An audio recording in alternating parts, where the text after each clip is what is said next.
Hello and welcome to Comics Corner with me, your host, Connor Nolan. Over the course of the show tonight, you're going to learn all about one of the things I love most in the world, comics. Now sit back, relax, and get ready for the show. Or, well, in this case, the comics. Okay, and welcome back everybody, and today we got another great story for you, and this time it is another DC story, in case you couldn't tell by the title. Today we are covering DC Universe Rebirth #1, and in case you didn't get it, the publisher for the story is DC Comics. It came out in 2016, it was written by Jeff Johns, and it indicated a shift in DC Comics publications. Now, there are a lot of characters in this book. We see a lot of cameos, we see a little back and forth between some characters, but there is one main character that I want to talk about, and that is Wally West. Wally West is one of the multiple Flashes, and was the main Flash from around 1986 until about 2006. So, Wally West has infinite super speed, hyper-accelerated brain activity. He can phase, which means he can vibrate his molecules so fast that he's able to phase them through other objects. His enhanced perceptions and heightened senses. He has time travel by running faster than the speed of light. His enhanced speed, strength, reflexes, agility, and stamina. He can create vortexes. He has electrokinesis, which is the manipulation of electricity. He has dimensional travel, time manipulation. He has the ability to give and take super speed. He also has a Speed Force aura, which is basically a protective barrier that keeps his body from getting burnt up every time he uses his super speed. Now, let's get into the plot. Alright, everybody, let's jump into the plot. So, I just want to start off and say this cover is one of the most beautiful things I've ever seen. We see the DC Trinity, Superman, Batman, Wonder Woman, pointing and doing like the God and Adam painting, trying to touch this hand that's off in the corner. A beautiful artwork. But getting into the actual plot now that we're done talking about the cover, we open up and there's just this monologue going on, and we see a watch, and the person narrating the monologues talks about how his uncle gave him this watch when he graduated from high school, and that watch was a fairly heirloom passed down from father to son, and it has this great inscription, "Every second is a gift." And the narrator's talking about how his uncle was an optimist, and he's talking about all of this stuff, and then he switches over from the narration about the watch and his uncle to how something is wrong with the world, how things are just wrong. And we pick up with Batman, and the voice says, maybe Batman can help me. And Batman is trying to figure out about the Joker and has a bunch of different photos of the Joker up, and it's clearly trying to figure out something. And then there is a crack-a-cocoon, and a voice yells, "Bruce."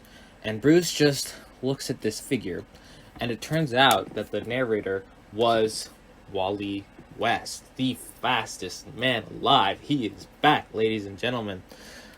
And he says, "Bruce, I need your help." And Bruce doesn't know who this is. He thinks it's Barry. And he says, "Who are you?" And Wally's like, "I'm a lot younger than what you think I should look like. I'm a lot younger than I should be, and what you would and should remember." He says, he goes to say, "My name is Wally West," but he can only get out the W and the A before he is ripped back into the Speed Force. And he says to Batman, "Remember how you got the letter, Bruce. Remember the letter from your father, from Thomas Wayne, how it all started." And he is ripped back into the Speed Force. And then he starts talking about how he met Barry Allen, who was dating his Aunt Iris, and how he also met the Flash, who was his childhood hero. And then he was bathed in chemicals and was granted super speed like the Flash, and became Kid Flash. And then he formed the Titans, And then he talks about how the skies turned red during Crisis on Infinite Earths, and how Barry died, and then he took over as the Flash from Barry. There is this great little quote here.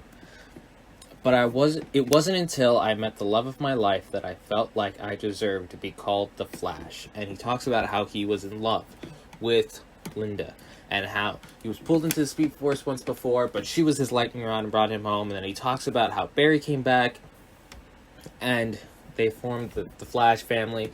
Then he talks about how Barry went back in time, stopped the Reverse Flash from killing his mother, which created Flashpoint. And then as Barry went to fix Flashpoint, this ominous hand ripped through reality and stole 10 years of the DC universe, and how Wally was falling through the Speed Force ever since. Then we cut to a home for the elderly, and there's this guy, and he's running around, he's being chased by orderlies, he hides himself in a closet, and then Wally shows up and starts telling him to find his friends. He says, use the genie and find the Justice Society. And this man is in tears because he didn't mean to do whatever it was he did. And he's been trying to find them this whole time. And then Wally gets pulled back into the Speed Force.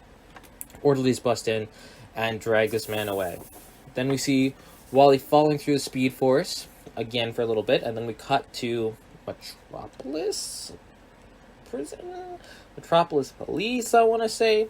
And the police are interviewing this girl, and we get a flash of a Legion of Superhero ring.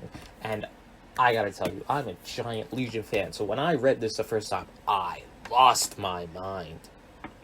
Then we cut to a school, and the dean is yelling at a professor's aide, because the professor had canceled class 5 times.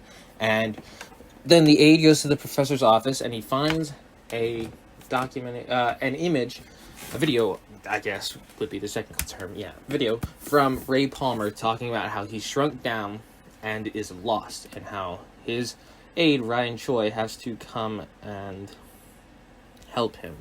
And it's really great because Ryan Choi is the second Atom, and there's this little great monologue, Legacy isn't forgotten. And then we switch to Blue Beetle with both Jaime Reyes and Ted Kord. Originally, Ted Kord died before Jaime Reyes ever took over the mantle of Blue Beetle. But this new continuity, Jaime is the Blue Beetle, and Ted was never the Blue Beetle. And Ted is just trying to help Jaime out with this random scarab that fell from space and almost took over his body. And then Ted meets Dr. Fate, and they talk a little bit, and then he's talking about the new heroes. We see Damian Wayne, Robin. We see Jessica Cruz, Green Lantern, and then we see this person, Jackson, and Fish. But they don't specifically say that he is going to become the new Aqualad, but he becomes the new Aqualad. And then we see this character named Pandora, and she's obviously running from something, and then she gets disintegrated. There's nothing but smoke left. And then we see Wally falling through a Speed Force a little bit more, and you're seeing all of these shots of things that are different, things that shouldn't have happened, like the death of New 52 Superman. And then he talks about Green Arrow and Black Canary, who in older versions of continuity were married, had a kid, all of this stuff. They should be together. And he's like, they're not, because the world is wrong. Something is missing. And he's talking about how they both feel like something is strange and something is missing, but they don't know it's each other. But he does. And then we switch over to a motel with a man named Clark, a woman named Lois, and a boy named John. And in case you didn't know, this is obviously Clark Kent, Lois Lane, John Kent. But they are from a parallel Earth at this time. And he's Superman, and he was Superman, but not the Superman that had died in the New 52. It was the Superman that died during the 90s. But it's a whole thing. And he's talking about how they are from different reality and how he doesn't know how people would react to that. And he goes to get some air, and then he's approached by this mysterious Mr. Oz, who later is revealed to be Jor-El and blah blah blah whole thing. But then we cut to Aquaman and Mera, and Aquaman takes her to the place that they first met, and he proposes. And then seeing this, he's drawn to the love of his life, Linda. And this part, I'm gonna be honest, breaks my heart. Because she's standing there she's a reporter, so she's like, trying to stand and get information. And it's raining, and Wally comes to her, and he's like, Linda, I'm back. I love you. It's me. Take my hand, we can go home. All of this beautiful stuff. And then she says, I don't know you. And Wally gets ripped back into the Speed Force. That killed me when I first read it, because Linda Park, Wally West, it's just one of those foundational comics couples that are just meant to be together, like Lois Lane and Clark Kent, Mary Jane Watson and Peter Parker. They're just some couples that are supposed to be together and should be together, and this is one of them. But then he gets ripped back, and he's falling through the Speed Force again. He's kind of made up his mind that Linda was his last chance to get back to reality, and he tries a couple different places, but his friends didn't recognize him. Bruce didn't recognize him. Linda, the love of his life, didn't recognize him, and he's kind of made peace. And then he sees his cousin, Wallace West, aka the other Wally West, and he sees that he's also a Flash, and he's like, my days of being Kid Flash are over, and my days pretty much themselves are over, but I'm glad that the mantle is in good hands. And then he looks in on the last person he's going to look in on, and the person that one of the most important people of his life, but his mentor and uncle, Barry Allen. And he sees Barry saving a bunch of people and just being a happy-go-lucky guy, being the foundation of hope in the DC universe. Because, in my opinion, no matter how dark the DC universe got, the Flash was always a beacon of light and joy in the DC universe. And Wally gets ready, and he's like, I'm going to say goodbye to Barry, and then I'm just going to become one with the Speed Force, and that's okay. So he meets up with Barry, and he says, I know you don't know who I am, and that's okay. This is hello and goodbye. And he starts thanking him for everything, and he's like, before I go, you need to know that someone infected and stole part of our history. And things were forgotten.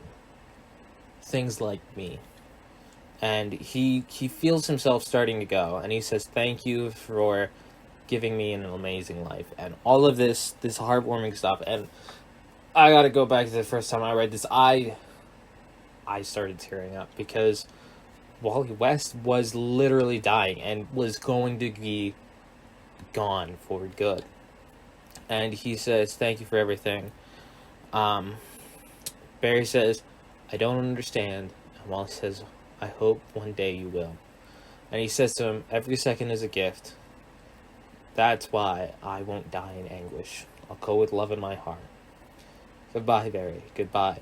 And then it dawns on Barry, and he says, Wally, and he grabs onto his hand and pulls him out of the Speed Force. And Wally West is like, I'm back. You brought me back because you said my name. And Barry is so sorry. And then there is this great panel of Barry and Wally hugging, and Barry says, how could I ever forget you? And he's back, and he's flooded with memories of things that were forgotten. And he asked Wally, like, do you know what happened? And Wally's like, well, I don't know. I was just trapped in the Speed Force up until 2 seconds ago, and I almost died. So, no, I don't. And he asks, well, was it was it the Reverse Flash that did all of this? And he said, no, it was something else. Someone else. And he looks into blue lightning. And then we cut back to the Batcave. And Batman is looking at all of this stuff. And Batman sees a little glint off in the corner of the Batcave. And it is the comedian's pin from Watchmen. And then that's the end. But then we have a nice little epilogue. And we get away from Earth. We go past the moon. We go to Mars. And we see the watch that Wally was talking about in the very, very, very beginning of the story. And we see it get taken apart and put back together.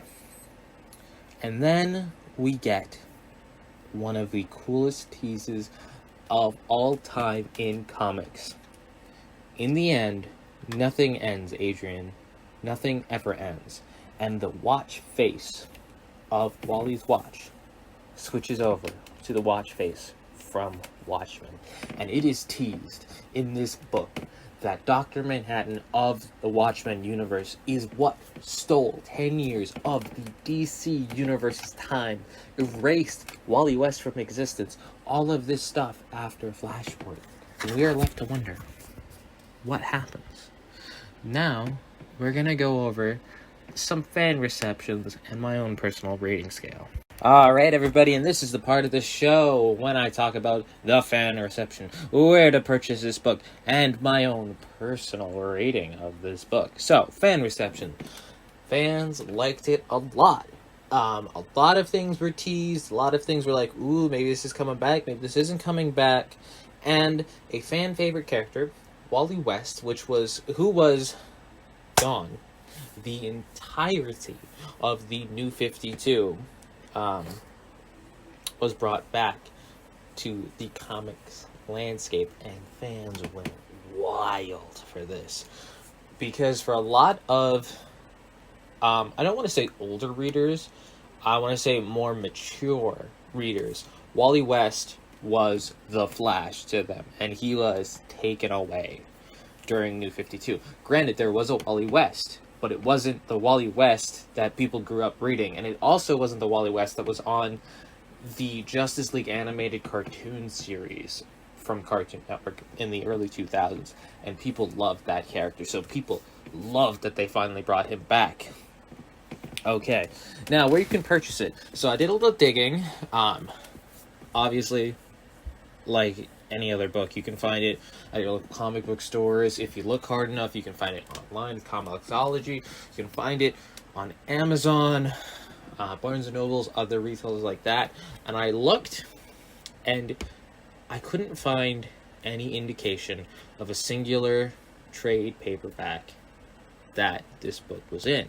But I'm pretty sure that it's a featured story in a bunch of DC Rebirth books. So, just gotta do your digging, but it is on Amazon. Now for my own personal rating. I'm going to give it an 8 out of 10. I loved this book. I remember buying this book when it first came out, and I went wild for it. I read it. Oh god, when it came out, I read it like at least 2 or 3 times a week. It is beautiful. But this is the thing about this book. It set up a lot of things, and it implied a lot of things that still partially haven't been paid off, or were tainted in some aspects, in my personal opinion, and that's why it only gets an 8. But overall, it's a great story. I love it. I love Wally West as the Flash, and I love that they finally brought it back. So yeah, 8 out of 10. Thanks so much for listening to Comics Corner with me, Connor Nolan. If you like what you heard today, why don't you tell your friends about it and share it all around? And if you have any suggestions for what comics should be next on the show, leave a comment down below. And remember, comics are king.